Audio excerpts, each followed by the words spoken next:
Okay, great. We will get started. Thank you everyone for attending the Hidden Challenges of Kubernetes, how manual tuning is killing performance and your bottom line. Today, we'll have a few folks on our panel that will be walking through a demonstration of our Stormforge platform. First, I'll provide introductions, then industry challenges presented by Rich, 3 steps to addressing those challenges presented by Brad, as well as the Stormforge product overview and demo presented by Brad. At the end, we'll leave 20 minutes for questions and answers and any specific questions related to Kubernetes challenges.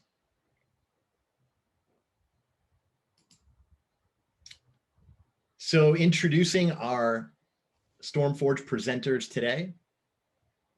First will be Rich Bentley, our Senior Director of Product Marketing. Rich is a product marketing professional and former developer with 30 years of experience, including working for companies like Dynatrace, Alteryx, as well as EDS. Rich is based in Ann Arbor, Michigan. Next will be Brad Askar, our Senior Solutions Architect here at Stormforge. Brad will be going through the majority of the webinar today, walking you through the platform and getting into a deeper dive of the specific challenges folks that are attending will be facing. Brad is based out of Atlanta, Georgia, and is CKA certified. And last but not least, we have Cody Crudgington, our senior consultant here at Stormforge, who is an open source evangelist with over 20 years of industry experience, formerly at Sysdig, as well as JC and Bank of America. Cody is based out of Dallas, Texas. So we are very excited to begin. I'll pass it over to Rich Bentley, our Senior Director of Product Marketing, and we'll kick it off from here. Thank you, everyone. Yeah, thanks, JP, and welcome everyone to today's session. Really happy that you've been able to join us today. And I'm going to kick it off and just spend a few minutes sort of setting up, what we see in the industry and some of the challenges, and then I'll turn it over pretty quickly to guys who are a lot smarter than I am in Brad and Cody.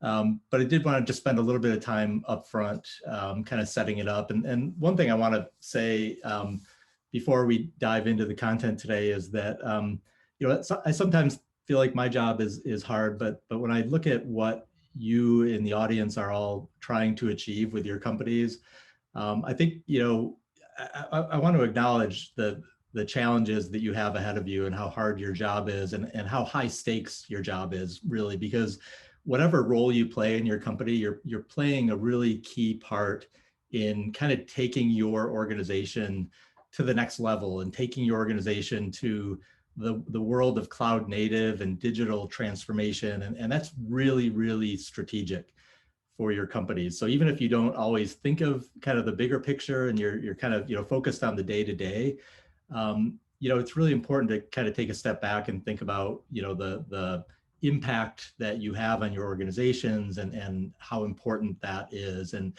hopefully today, the intent of today's session is really to provide education and learning, and hopefully help you, help you get better at your job and make your job easier and really help you along that journey.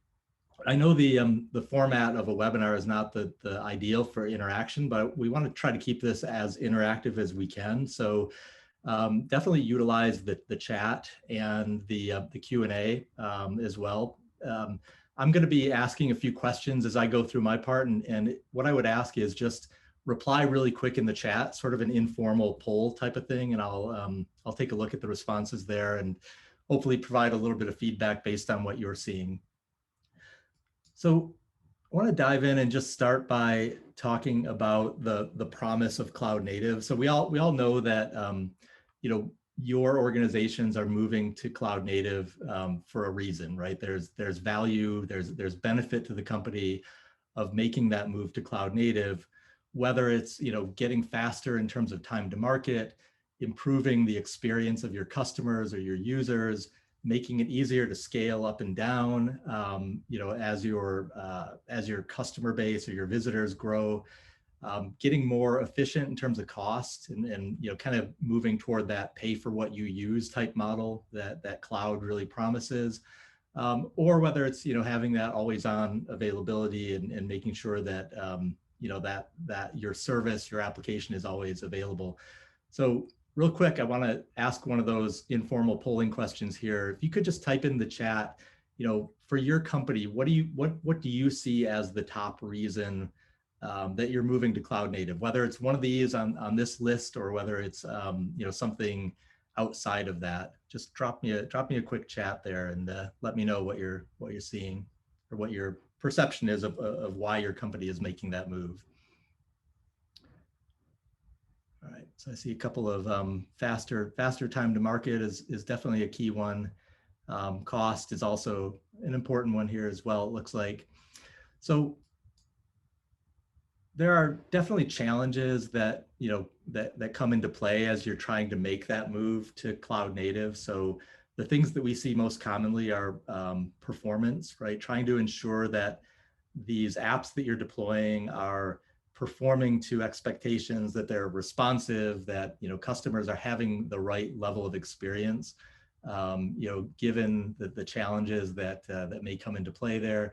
Reliability, right? You've got to have reliability. It's the app has to be available, and you've got to have systems in place to ensure that availability is going to happen.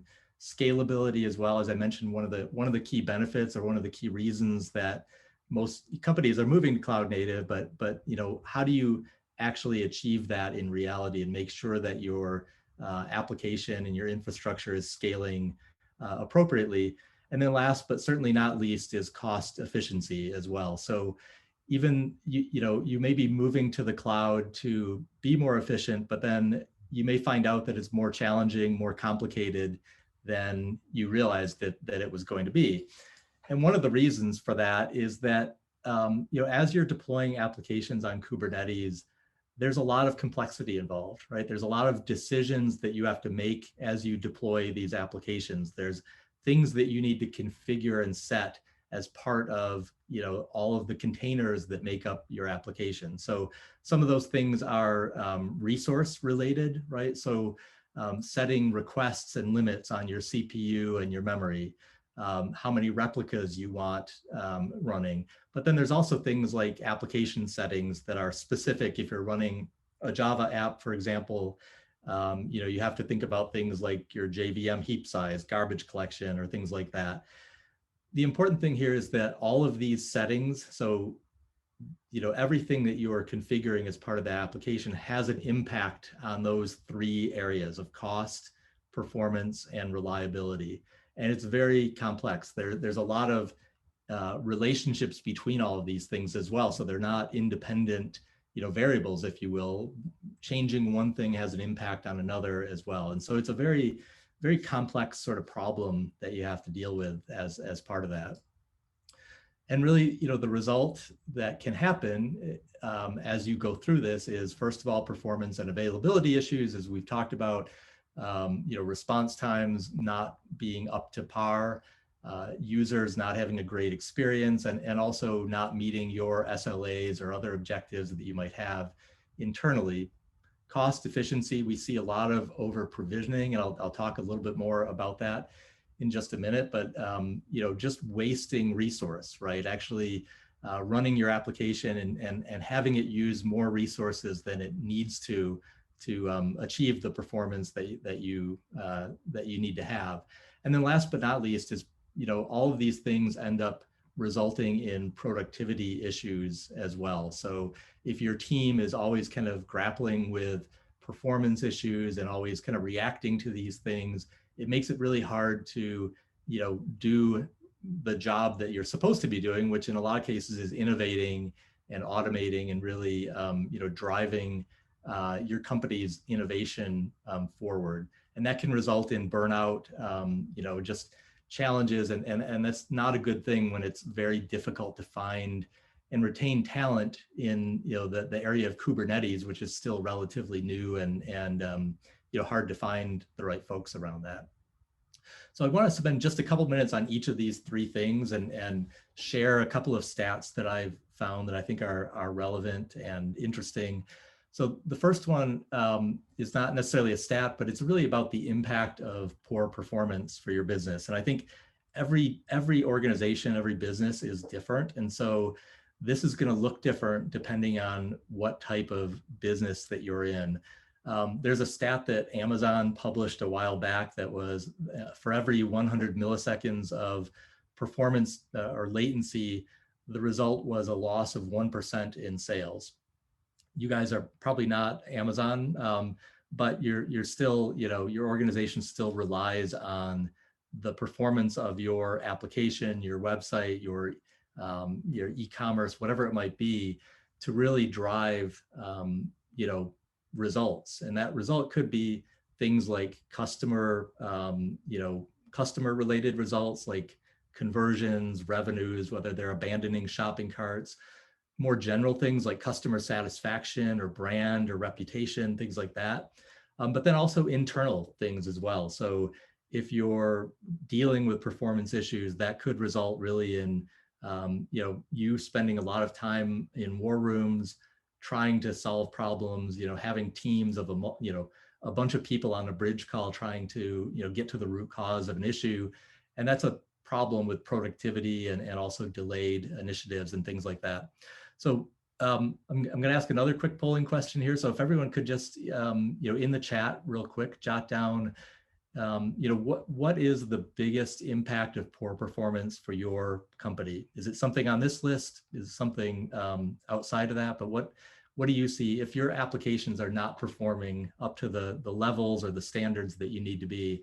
What is the main impact there? So I'm going to move on, but if everyone could just take a second to do that, that would be awesome. So just drilling into the problem of cloud waste and lack of efficiency. So a couple of stats from the industry. One is that there's a lot of cloud waste that happens every year. So the estimate from this study that was done was over $17 billion in cloud spend that will be completely wasted this year. And that's because of over provisioning or idle resources that aren't actually being leveraged at any particular time. That's an impact just in terms of cost, but it's also an impact in terms of the environment as well. So right now, data centers worldwide account for the same level of greenhouse gas emissions as the airline industry, which is pretty significant, right? And that's as we move more and more workloads into the cloud and into those type of data centers, that's going to increase over time. Now that may not have a direct impact on you specifically, but I think the problem of over provisioning is something that is real and has an impact. So this is a study that Datadog published. So Datadog, obviously a SaaS observability provider, and so they have a lot of data from their customer base that they can look at and kind of see, aggregate that data and look at what's actually happening out there. And I thought this was pretty interesting. It's a little confusing to read at first, but if you look at it and they're looking at all of the containers that are out there in production and comparing the amount of CPU and memory that are actually used compared to the amount requested as part of their CPU and memory requests. And what they found is that almost half of the containers that are in use in production, in their customer base, are using less than 30% of the CPU and memory that they requested.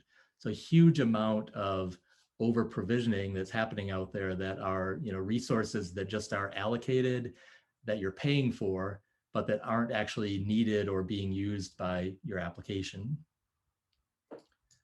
Shifting gears over to the productivity issue, a couple of other stats that I thought were really interesting. One is that, as organizations are moving to cloud native, We do see a lot of engineers and developers and architects feeling very stressed and very burnt out as they're making this move. And it's really because of the complexity, because of the pressure that's on to move quickly and try to move their organizations forward. But a really high percentage, 38% say that their work makes them feel burnt out. And then the statistic on the right, I just find, amazing. And that is that over half of developers and architects say that building cloud native apps makes them want to find a new job. So it's obviously a very, very stressful, very difficult environment, and a lot of pressure, going on out there as well.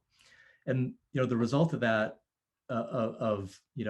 this approach, in a lot of ways, is that you end up reacting to issues. And this is maybe my all-time favorite tweet, but reacting to issues is very difficult when you're dealing with a microservice containerized environment, because you've taken this monolithic application and you've broken up into all these, parts, and all these, individual parts are constantly moving and spinning up and spinning down. And it just makes it very hard to figure out what's going on. And so if you detect a problem with your monitoring solution, actually getting to the root cause of that can be a really challenging thing. It can take a lot of time, a lot of resources, a lot of effort. And so, the ideal scenario is if you can, avoid those problems altogether and not have to take that reactive approach.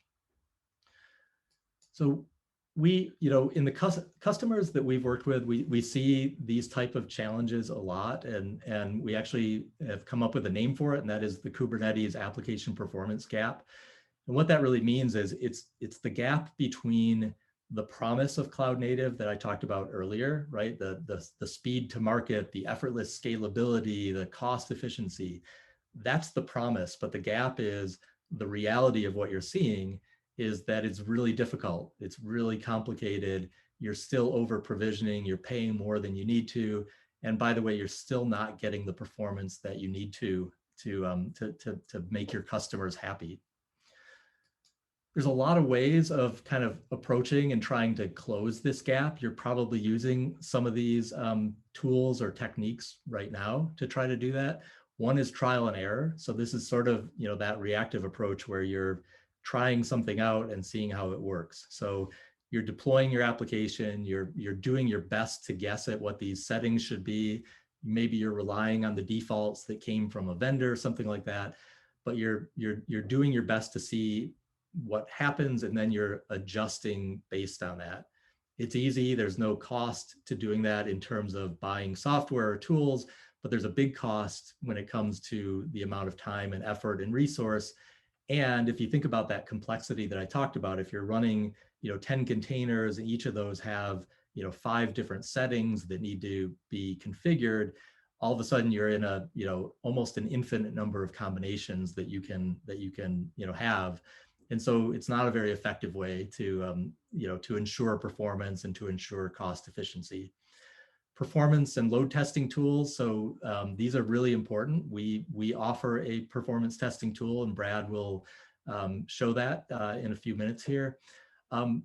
Really important for getting an understanding of how your application will perform under load, but it's only a step in the right direction, right? First of all, you've got to take that performance testing and you've got to make that a part of your regular process. It can't be sort of an ad hoc or a standalone thing. But second of all, you've got to figure out what to do with those results, right? When you determine how your application will perform, the load testing tools on their own won't tell you what to do about that and how to fix that.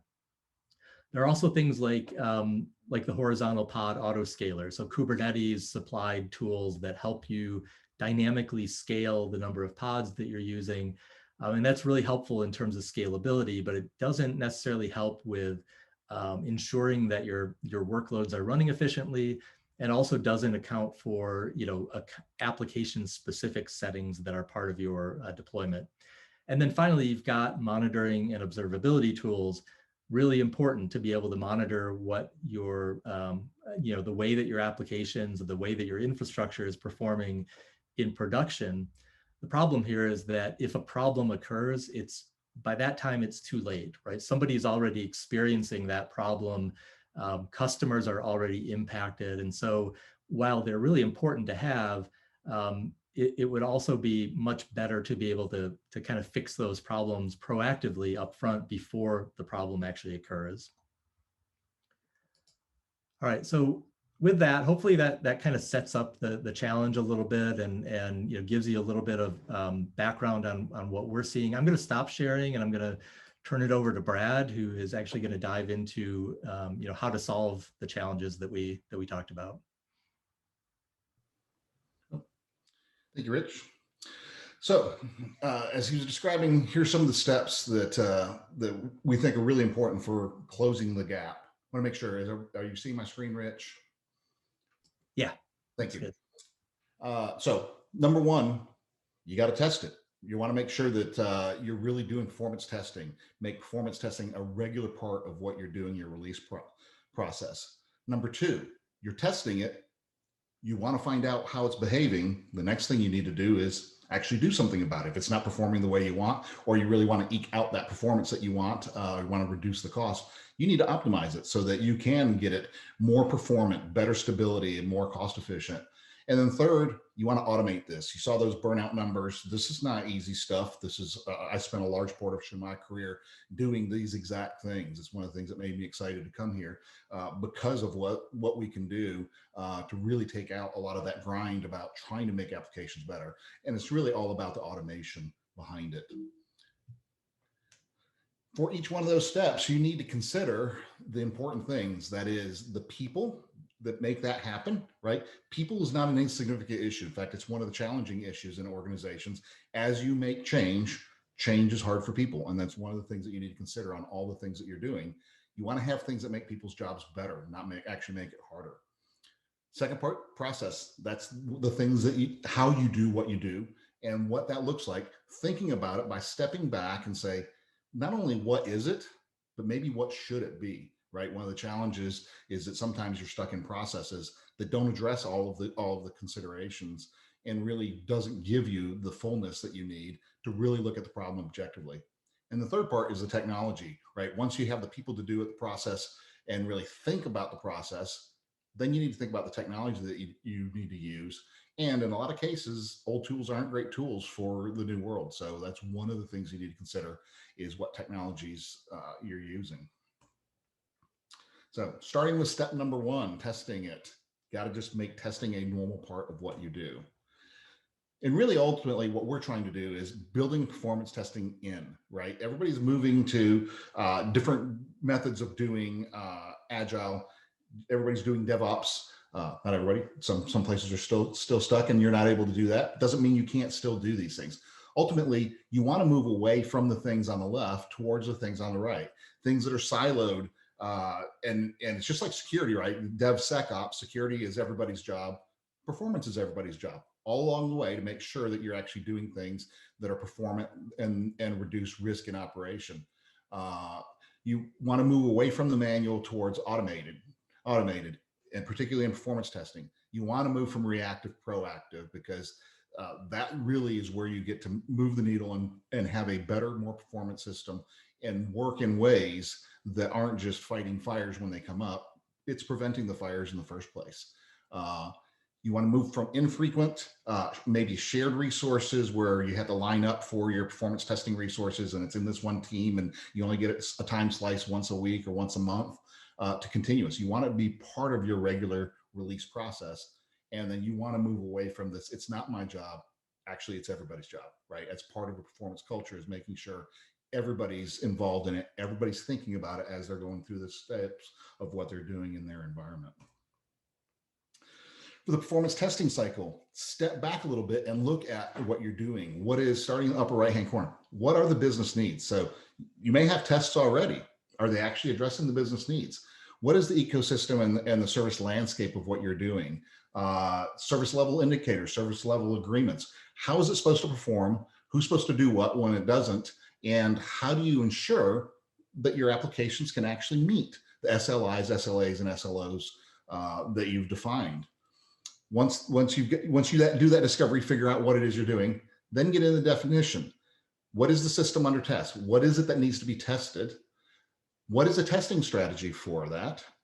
What is a traffic model? A lot of people do performance testing and they do things like, all right, I do this thing and I know what my peak rate is, so I just slam traffic against it at the peak rate.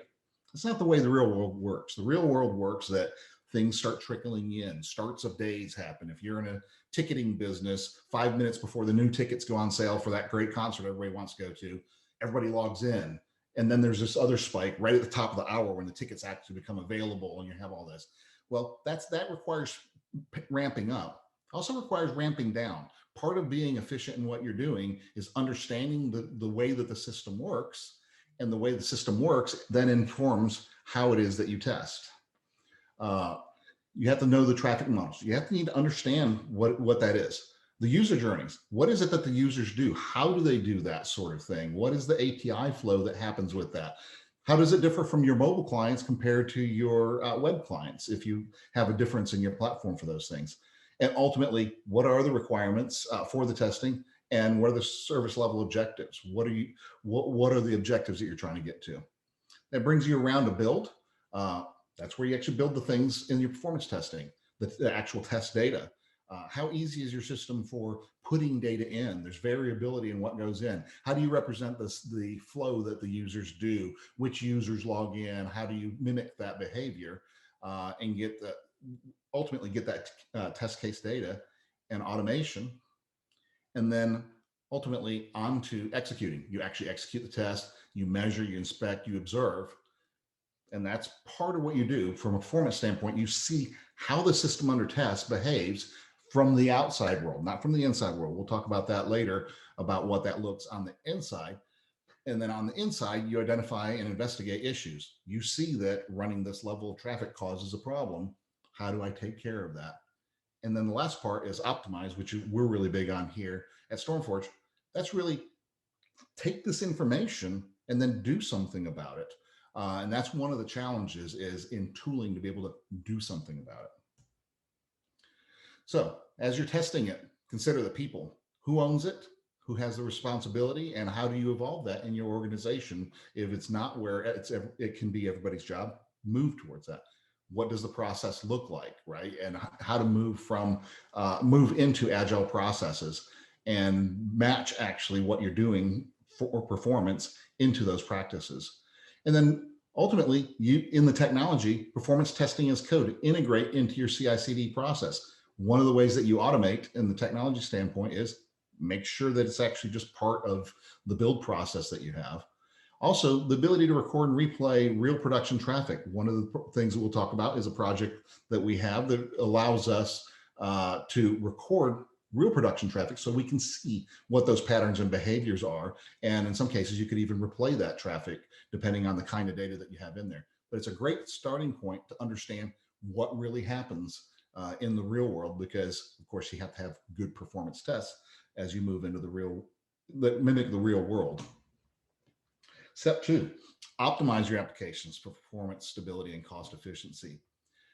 So what is optimization, right? What are those inputs that produce the best results? Those are things like Rich was talking about, CPU and memory requests and limits, replicas, application-specific parameters like JVM heap size, all the knobs and levers of your software, because it's not just the Kubernetes settings, it's all of those things that make up your application, the database parameters, the parameters on the language that you're using. Does it work like a JVM where there's tunability of that layer? Or maybe you're doing Erlang in the Beam VM.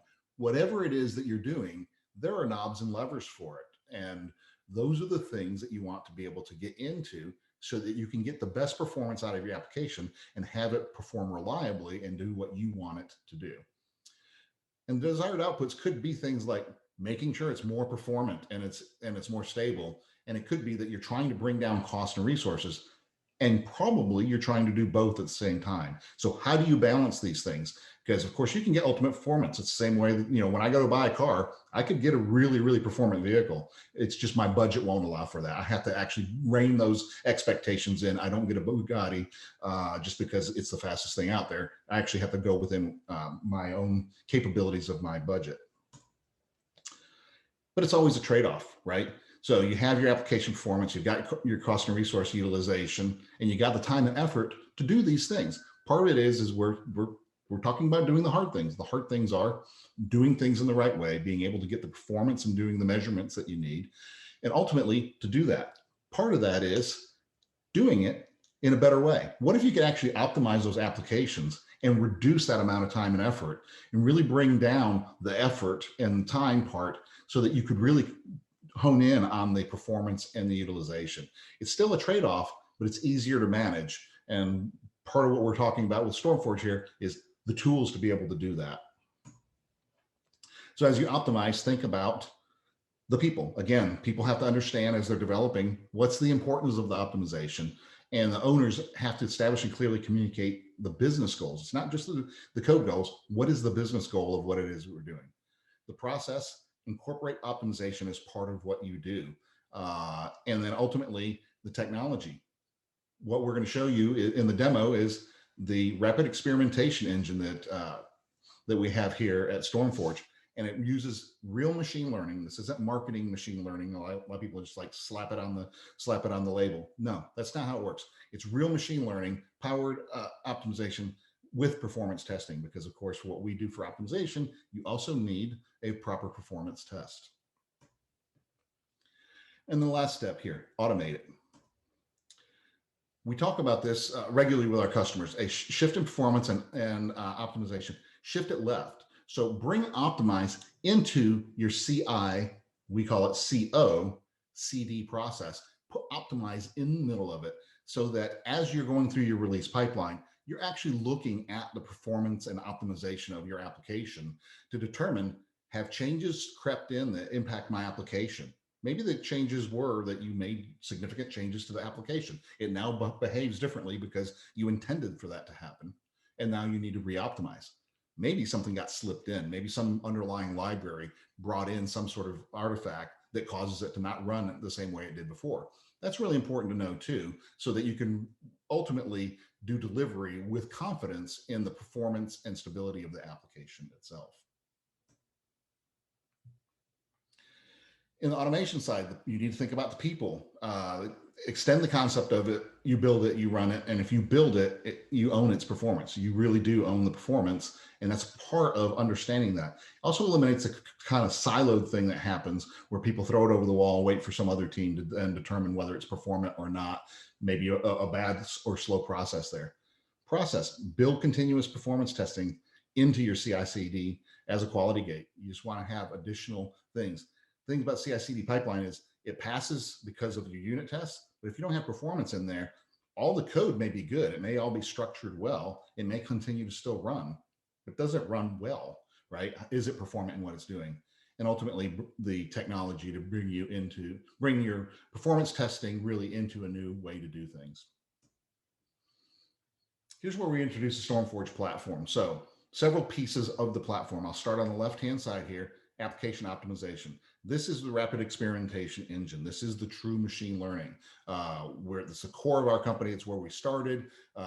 Brilliant group of people who work on this stuff. I talk to them all the time, don't understand 3/4 of what they're talking about. They live and breathe artificial intelligence and machine learning. They're great at what they do. One of the big differentiators in our technology is there's no upfront training data required. Some kinds of machine learning require a lot of data upfront so that you can ultimately get some information about what's going on. We don't require any upfront training data. So from the time you install it, start optimizing an application, you get the benefits right away and understand what's going on. And you have the ability to even automatically implement the optimal configuration based on your goals. And that's part of the CI/CD process. It also identifies high-risk configurations to avoid. That's something that you want to do as well. And part of performance testing is that also seeing normal performance kinds of behaviors, but you probably also want to model things like high traffic days. If you're in retail, what does Black Friday look like, right? If you're a ticket vendor, what does every Tuesday look like when they're releasing concerts? Whatever it is, you have your own thing in your own industry or your own cycles. You need to be able to identify those configurations that aren't going to perform well for that, including can you even get to the level of performance that you've signed up from your SLAs and SLOs? Can you even deliver that? Next part of it is performance testing. So we've got the performance testing part of our platform. It allows you to create quickly performance testing as a service. So this is a hosted service so that you can send traffic from wherever out of the AWS data centers and send as much traffic as you need into your environment. No more having to share that one cluster somewhere buried in the bowels of your company and somebody, a small group controls that. This is actually a SaaS-based model to be able to have the performance testing available to all of your teams and to be able to send the kind of traffic you need to accurately do this and to build it into your CI/CD pipeline so that when you're doing a build, you can then do a quick performance test against it as well and execute realistic tests with an open workload model. This is one of those things we like to point out to people. Not everybody understands the difference between an open workload model and a closed workload model. A lot of tools that are out there is that there's a challenge with realistic testing with a closed workload model. A lot of tools that are out there that are traditional tools actually slow down. So as the system that you're testing, the system under test slows down, it actually slows down the system that's testing it. And you're not really measuring what you think you're measuring.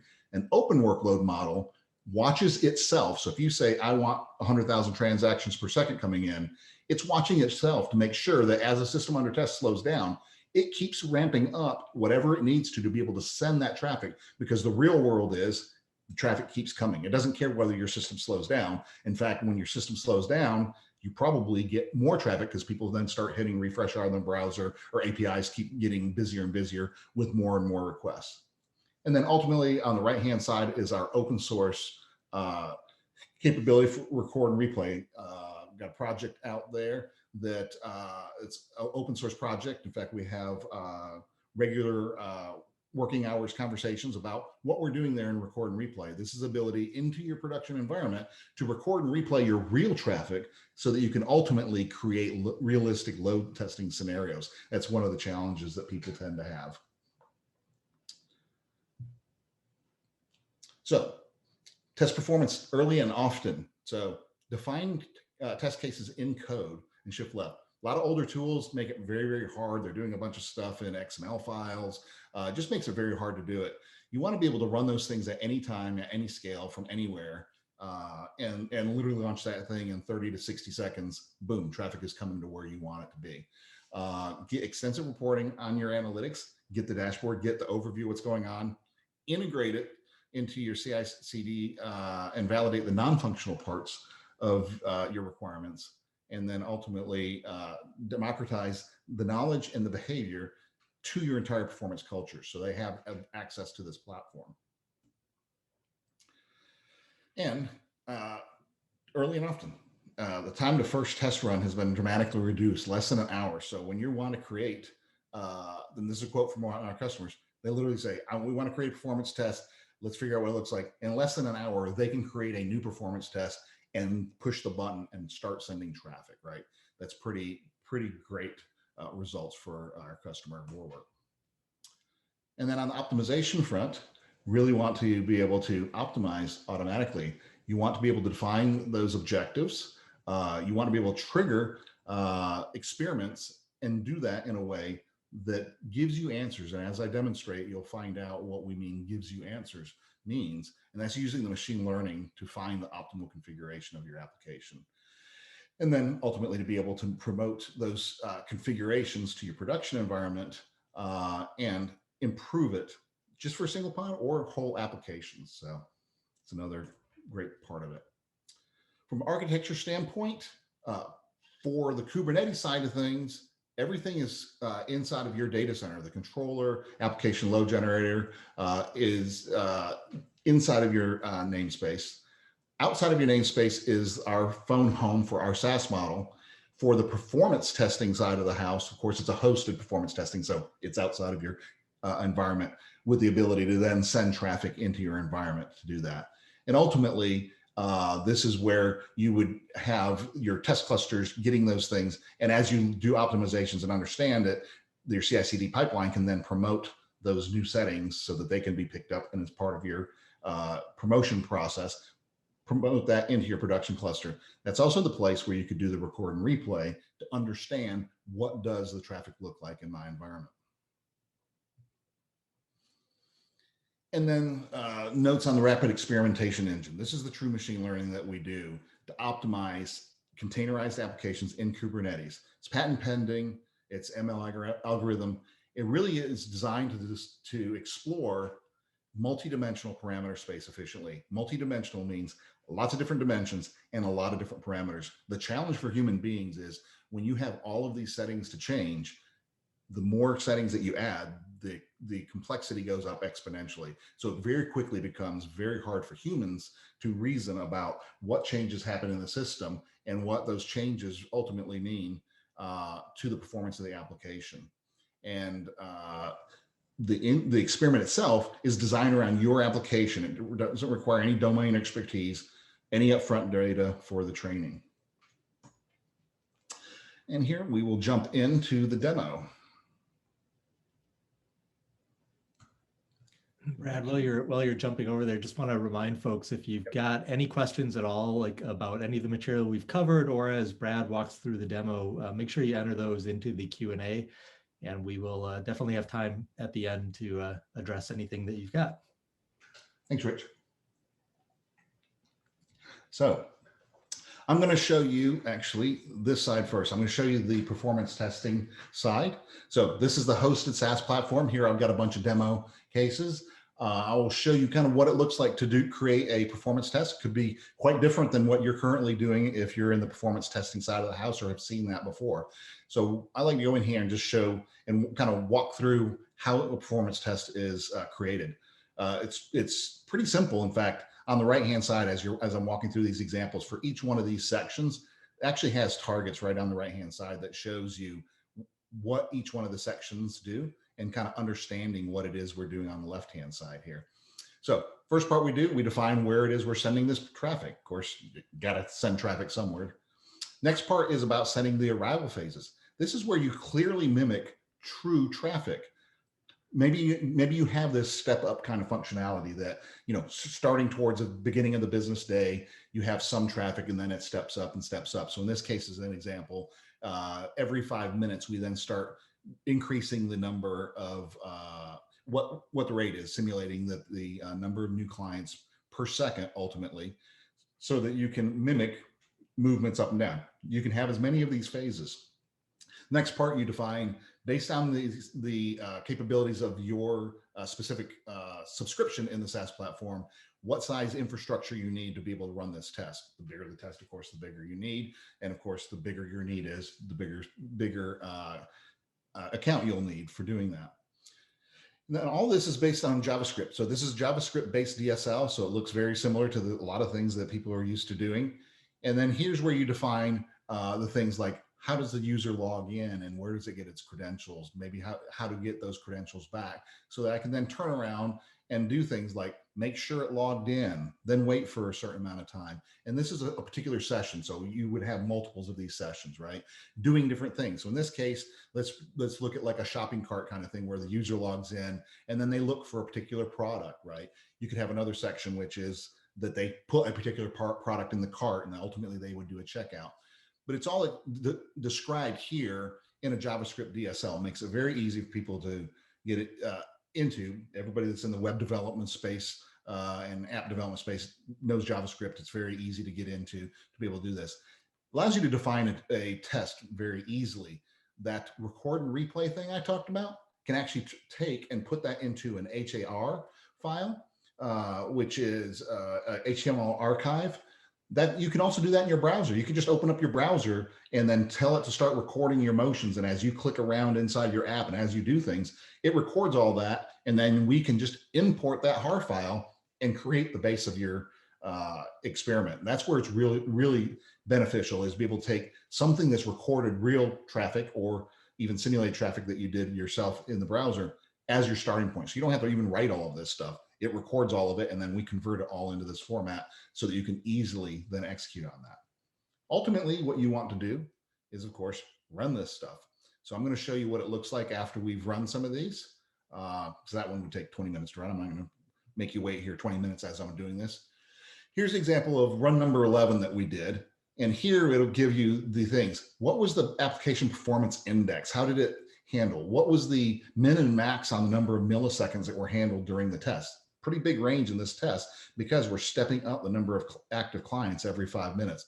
Total number of requests, even more important, what kind of errors were we seeing so that you understand what is happening during this. As you're going along, you're getting the various stats that we will give you, and we'll show you along the way. And this bar kind of shows every 5 minutes. So you'll see as we increase the load, we also started increasing things like the median latency. So latency started going up. The 99th percentile started looking uglier. What was the traffic response rate? What are we measuring from the test from the outside world sending in traffic? And then when do the errors really start? So I can see, and this is the kind of thing that you do when you're doing performance testing. You're then seeing what's going on, what's happening, what kind of errors are being introduced, and is that normal for the application or are they outside there? And what is the performance as we really start slamming the system? What kind of error codes are we getting, right? 500s, 400s, 500s are really ugly. 400s are not great either, right? Over time, you can see that it's in these later times that we start really having some problems in this system. What does it look like as we're increasing it, problems with responses and how it's behaving?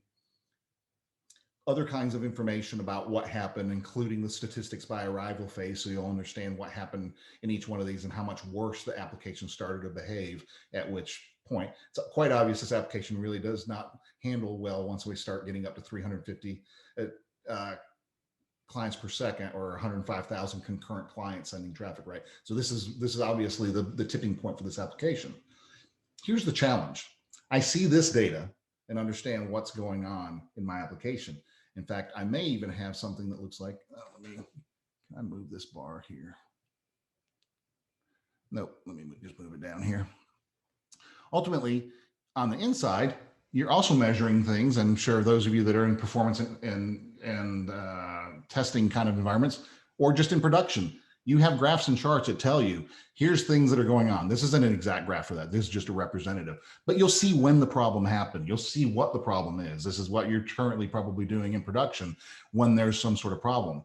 The challenge is when I'm looking at this chart and I'm looking at this chart, what is it I'm supposed to change when I see this bad behavior?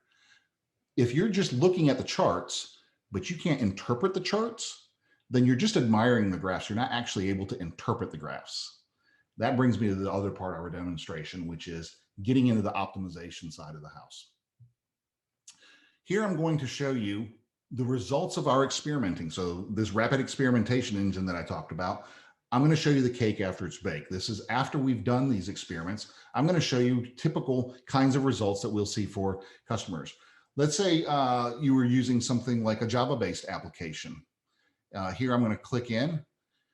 In this particular case, the machine learning did 120 trials, 83 of which were identified as stable.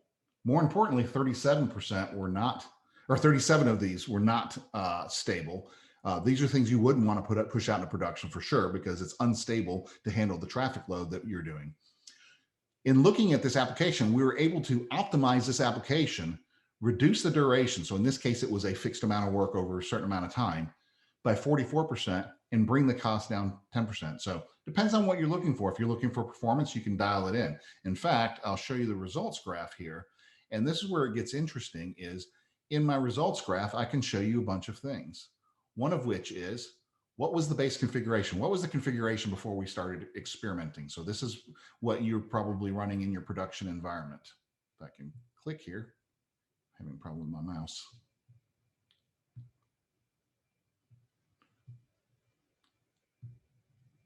Let me reload the page, I think maybe.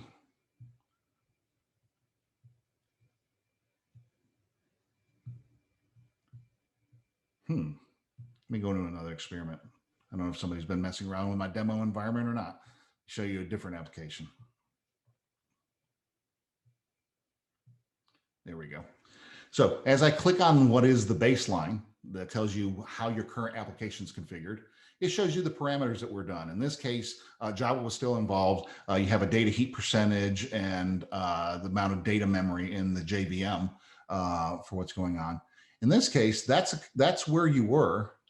Here, I'm going to show you the best configuration. And looking at the best configuration, this is the Pareto front. This is the taking whatever you're measuring, and in your experiment, you can measure whatever it is you want: cost versus duration, latency versus cost, throughput versus latency. You could take these things and put them in tension. You can also go to a third axes and go X, Y, and Z axes to see how it behaves. So you can take those three things in. Ultimately, that's to give you recommendations on the best. This green dot here is what the machine learning says is the best configuration for this app. Taking X and Y axes and what they're doing, this is the middle of the curve. As I click on this, watch at the bottom of the screen, the things that made this thing that much more. In fact, I'll show you on this particular one since I started on a different one. We reduced the duration 34% and reduced the cost by 56%, right? So this is a application that was just right for actually having things optimized. So as I look down here, these were the parameters. When I click on this dot, you'll see what parameters needed to change. Those are the combination of parameters. The challenge is if you were looking at this and you were looking at this, would you be able to determine that these were actually the thing that you needed to do? That's really what the machine learning is doing for you. It's taking out all of that guesswork. In fact, the machine learning doesn't even really know anything about your application, treats it as a black box, and just experiments because the machine learning will try a larger parameter space. And that's what each one of these dots is, but very quickly figures out how it behaves as it starts changing the knobs and levers, the numbers of replicas, the amount of memory, things that are application specific kinds of tunings like JVM concurrent garbage collection, things like that, as it goes down through the application to ultimately give you the best answers. One of the things people are doing right now is they're changing a lot of their applications into microservice applications, very popular design pattern. Here's an example. In fact, this is the Docker voting web app, pretty popular example application, 5 microservices. In this case, we were able to take this app, increase the throughput 125% on this application, while also reducing the cost 35%. If I look at the graph, you're going to see dots all over the page. This one's a little all over the page. And the reason it's all over the page is each one of those are independent microservices. The tuning of each one of those has an impact on the entire ecosystem. There are parts of the application and portions of the API that aren't hit as heavily as other, and they don't need as much tuning. If you take every part, every one of those microservices and tune them all to the highest level, that may not be the best configuration for yours. It may be that certain microservices just don't need as much resources as you may have been throwing at them. So ultimately, you of course end up with your Pareto front. Here's the original configuration for this particular application.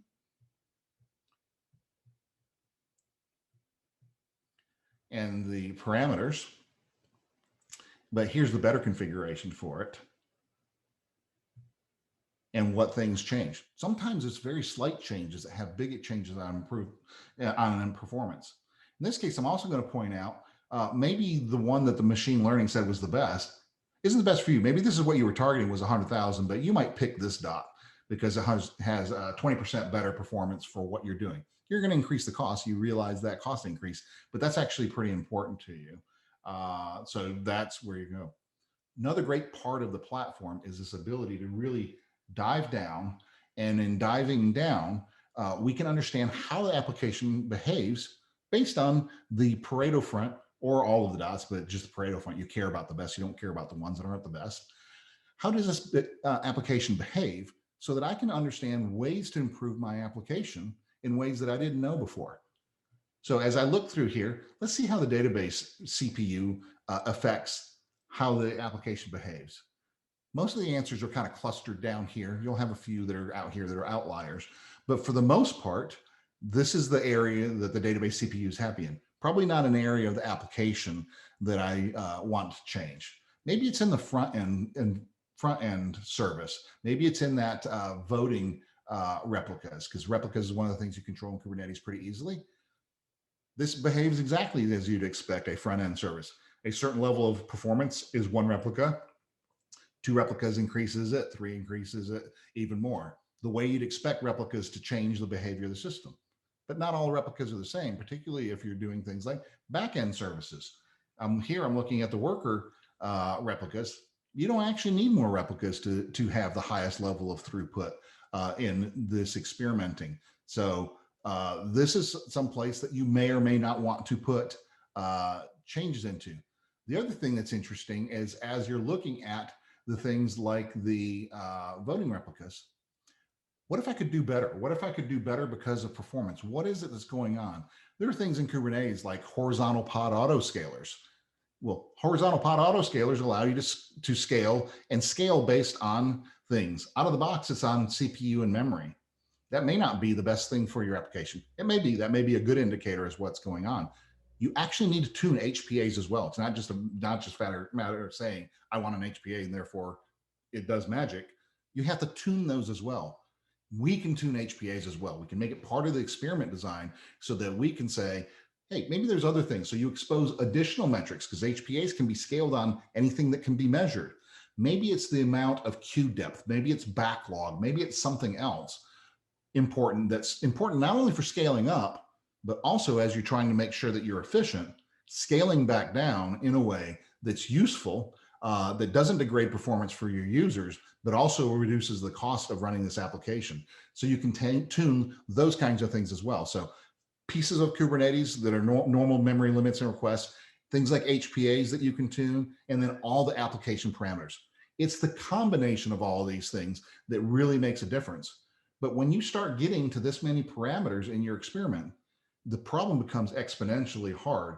And you're literally talking about millions and billions of possible combinations in a way that, I mean, I spent years of my career tuning applications. I really wish I'd had this in those years that I was doing it, because I was left to look at graphs that look like this and graphs that look like this and try to sort between the two to figure out, well, let me go change that number, give it a little more memory or a little less this or a little more that. The other problem is that humans tend to give it a little bit more. And if that doesn't work, they forget to put that one back to where it was and give something else a little more. And they end up being massively over provisioned because the way they tested was in a way, and sometimes that happens because you're in production doing this, right? And you're trying to figure it out and you just start throwing resources to make the problem go away. This is just a better way to go about and ultimately get to where you want to be. All righty. That is the end. I know that people probably have questions. Make sure you put those in the Q&A. And I will then go back here and finish up on the presentation, and then we'll go into the Q&A. So I showed you a bunch of the graphs of how things go. I actually worked on this on this particular POC with this customer. They were a large travel website. If we said the name, you'd know the name instantly. They're marquee name out there. Everybody wishes they had that kind of visibility and the kind of place that people just type your name in the URL to get to you. They had a team of 9 people, hyper focused. This is a super advanced Kubernetes user for over 5 years. People that know their infrastructure inside and out. An entire performance test team did nothing, but performance test the application, optimize the configuration. And this is the kind of thing that I would have been happy going in to have 15-20% improvement, right? Because I knew how optimized they were. Running our experimentation on theirs, literally eye-opening. They literally came in, and this one ran overnight because it was a pretty large test, and came in the next morning, and I was thrilled. I got up out of bed, looked at the numbers, and I said, this is going to be a really good meeting. When we were done, from the baseline to where they were, 50% cost efficiency improvement. If you can imagine in the travel industry and how hard they've been hit last year, 50% reduction in utilization is huge. This wasn't just some little thing in their environment. This was their primary application. This is the thing that takes traffic all day long from their customers. 50% reduction. When they saw what it was that needed to be changed, they're like, that is not intuitive at all. I would have never gotten there by just looking at my graphs and determining the things did. And I mean, literally, they've been tuning this thing for years and years and years, and had a team that's all they did. It's just that the problem space is so big. And the other part is the data that you know about your application sometimes actually isn't so. That's more dangerous than not having any data in an area, is data that you know that's actually wrong. And that's one of the challenges with performance testing is, number one, you got to have a tool that gives you the right answers, because if it's lying to you, that doesn't help you, because then you have data that you know that ain't so. And that's a real big problem, is bad data. And that's really just a huge problem. The other part is just knowing too much about it and not testing or changing things, because you don't know that changing this knob or lever has this much impact on the application. You may have tried it before. It may be that you had bad data. It may have been the wrong test scenario. It may just be that you tried it and didn't think it was really that important, but it was that plus 2 other things in combination that made it change, or that and 5 other things or 7 other things, the kinds of things that's really hard for humans to do. Here's another example of a customer. So the first customer was a SaaS site, a site that you go to, and you can look at travel, book travel. You can do all sorts of things. It's one big platform for them.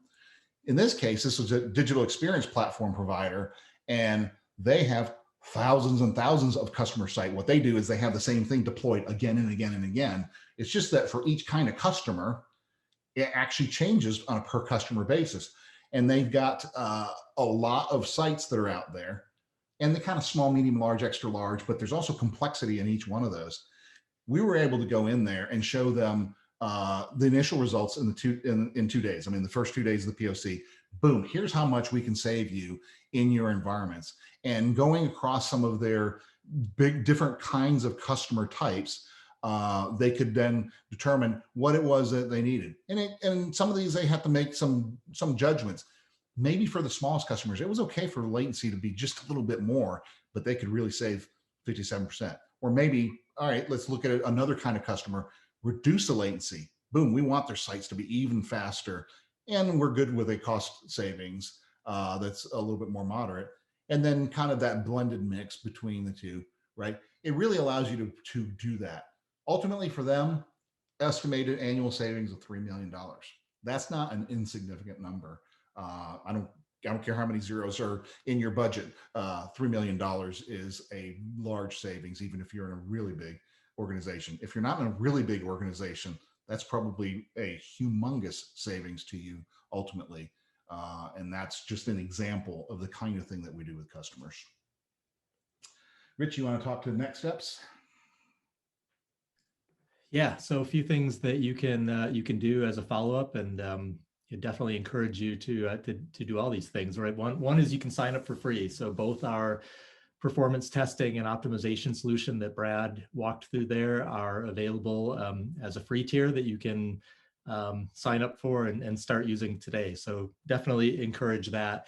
There's also an ebook that I want to point out and recommend. A lot of the content that we walked through today came from this ebook on 3 steps to crossing the Kubernetes application performance gap that we talked about. So definitely encourage you to check that out. And then also just get in touch with us. We can, we're happy to walk through a demo customized for you, for your needs. And follow up and just dive deeper into your own situation and how we can help. So a lot of things to do as a follow up, but I think at this point we've got some time left. And JP, I'll send it back to you for any questions. Excellent. Thank you, Rich, and thank you, Brad. So we are opening up the question poll or chat for anybody to add any questions that you might have. Seeing a few come in, so we'll go through. Some will be directed more towards Brad, others I can probably take. So one question that just came in, what type of applications can we monitor or can we fine tune, and are you cloud agnostic? Brad, I'll let you take that one. Yeah, that's a great question. So two halves of the story. So from the performance side of the house and being able to send load and load tests into wherever you want, that doesn't actually have to be any particular technology. Anything that receives web traffic, right, can be at the end of that, whether it's a microservice app or not, whether it's containerized or not. It's open. Anything that receives traffic for the performance standpoint, and we saw the graphs and the information that you could get from there. On the optimization side, that is for Kubernetes containerized environment, anywhere pretty much that Kubernetes runs. So all the major clouds, on-prem, off-prem, all the major distros. What we do, right, is that ultimately we utilize whatever we can deploy our own Prometheus in an environment to be able to see how the application behaves, or we can use whatever you've got in your environment. So you got Datadog, you've got any other of the APMs that are out there. We can utilize that as the way that we measure what's going on in your environment. You can use your own load testing or ours. If you use ours, it's a little easier to construct the experiments because we know how we work and what our API is. If you got something else, it's not hard, but we can definitely use that. So anywhere Kubernetes runs, on-prem, and any of the public clouds, and we've got customers in all of those places and some of them hybrid. Excellent. Great. And the next question, this is directed to you as well, Brad. We are early in our Kubernetes journey. We are not even deployed in production yet. Currently using out-of-the-box configurations for deployments. Would this be a solution that we would evaluate now or wait until our environment is more robust? Let us save you a lot of grief and time, right? So one of the challenges that people have is that this becomes a real operational issue. We'd really rather teach you how to do it right from the beginning, and then you can just avoid all the pitfalls and all the problems that people are having. And believe me, we go into customers that are having all sorts of problems. In fact, I sometimes demo to people exactly what we do, and they're like, yeah, the two people that really need to see this actually aren't here right now because they're debugging this exact kind of problem. And we haven't been able to figure out for 2 weeks how this keeps happening, why it keeps happening, right? It's that kind of thing that's not just the operational challenges, but the reputational risk too, right? If you have apps that aren't performing well and your customers are being impacted by it, you have reputational risk. So earlier the better. And at the beginning of the journey is actually a great place to sign up with us. You could get help from our professional services organization. In fact, that's a great lead in for Cody to talk kind of about what we do for professional services, starting from day one and then all the way to really advanced use cases with customers that like that travel website that are in place for a long time. Excellent.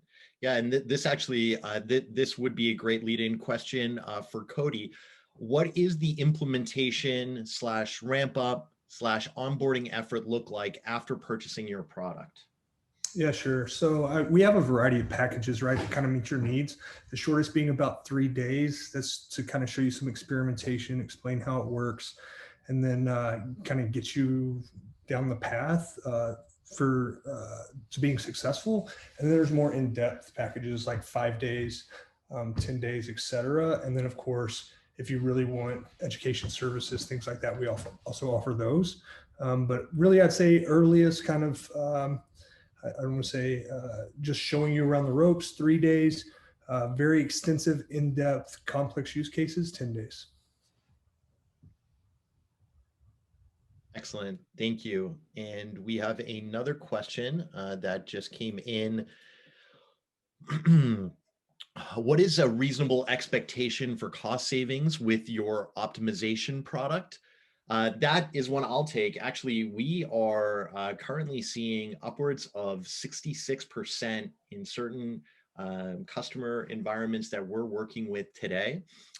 We are currently running a promotion for any organization that is looking to utilize our product. We are guaranteeing a minimum of 30% reduction of your Kubernetes cloud application resource cost through an engagement. If we do not achieve that 30%, we are willing to pay the difference towards your cloud bill for 1 month, up to $50,000 per customer. So this is a great opportunity for anybody that would want to take advantage of utilizing the product and seeing immediate ROI in the form of 30%. That's a great question, and one that we'll continue to see evolve as we are signing up more and more customers.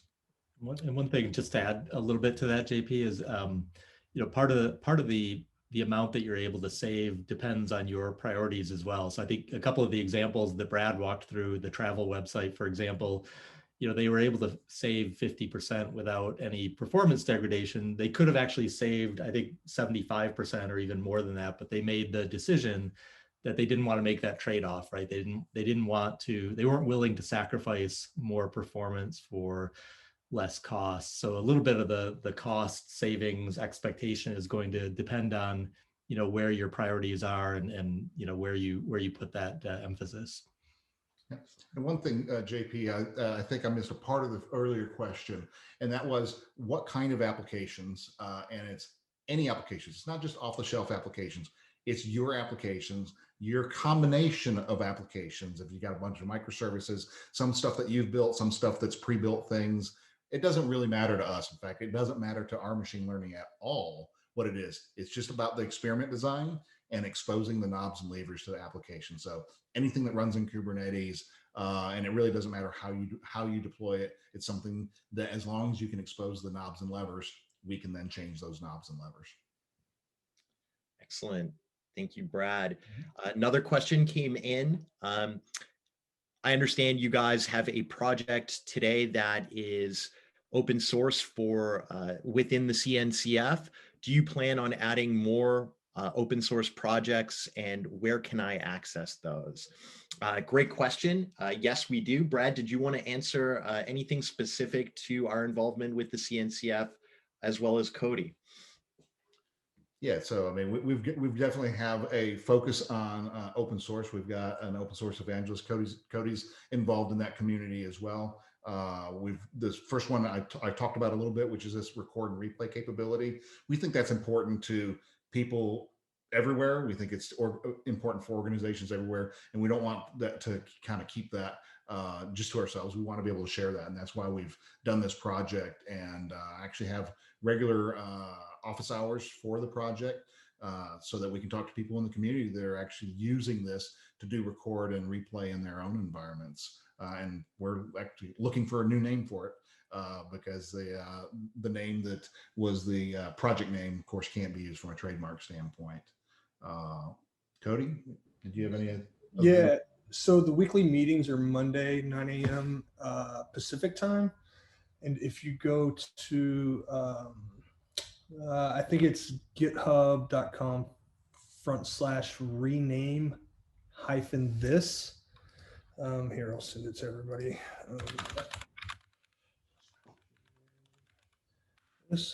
That is the current project. And we also have Google groups, so you're going to want to get added to the mailing list if you're interested in the project. But all that will be listed on the GitHub. Yep. Excellent. Great. And we have one final question. This is a little bit more technical, directed towards Brad. What are the advantages of using machine learning to predict and update the parameters beforehand versus just load balancing on demand, like elastic scaling, based on incoming volume, like a lot of applications do these days? Yeah, so I think the first thing is just take a step back and say, what do I want to design in the first place? What is the amount of traffic I expect? What is it that I want to simulate? There's certain things that you can do in working with an application the way it's currently configured. It could be that you need a different architecture. I always talk about the looking at the various graphs and dashboards. I liken those to being in an airplane and looking at my cockpit and all the displays that tell me how fast I'm going, how far off the ground I am, what's my fuel burn rate, everything else. What it doesn't tell me is whether I'm even in the right plane for what I'm doing, right? And so part of it is in the optimization and in the design of the experiment is taking a step back and saying, if I was going to go back to the drawing board, put things through a wind tunnel, what's the plane that I would need for doing that? Well, if you're looking at the dashboard in the plane that you're in and it's a Learjet, great jets, they're just not designed for hauling a lot of cargo. If the job that you're trying to do from the beginning is to haul cargo, you need a whole different kind of plane, a whole different architecture of that airplane. Same thing for your application. It could be that the different tiers of your application, different services in your application need a completely different configuration, not something that you can change in production. There's portions of your architecture that don't just go sideways. Front-end systems and front-end kinds of things, sure, they're designed to be n number of replicas and you just scale those up. But databases that have sharding kind of technologies, you don't just add another shard and get more performance. In fact, a lot of times when you do that, you actually get less performance, because as you add more to the database tier, it actually starts doing east-west traffic and rebuilding that part of rebuilding the data and shuttling the data around. And at the very time that you're getting a peak, if you just load balance that and added another one, you'd actually take your performance from 100% down to 80% in a system that was already probably, if you triggered it at 90 or 95%, to make that move, the system at that point is already under stress. Boom, you reduce resources for that layer of the application. And really, that's not a great way to do it. And it's really the kind of thing that gets proved out by doing it in an experimenting phase, because that's not something you can change after the fact in production. Excellent. Well, thank you very much, everyone. Thank you, Brad. Thank you, Cody, as well as Rich. Really been a pleasure to walk through this webinar with everyone. If you have feedback, please send along your requests or feedback to events@stormforge.io. Follow us on social, whether it be Twitter, LinkedIn, as well as if there is interest in scheduling a deeper dive demo, please feel free to utilize the link here, as well as the recording that will be available for anyone to view again. So thank you all. We appreciate your time and look forward to our next webinar. Thank you, everyone. Thanks, Brad. Thanks, Rich. Look forward to seeing you guys soon. Thanks, everyone. Thank you. Bye.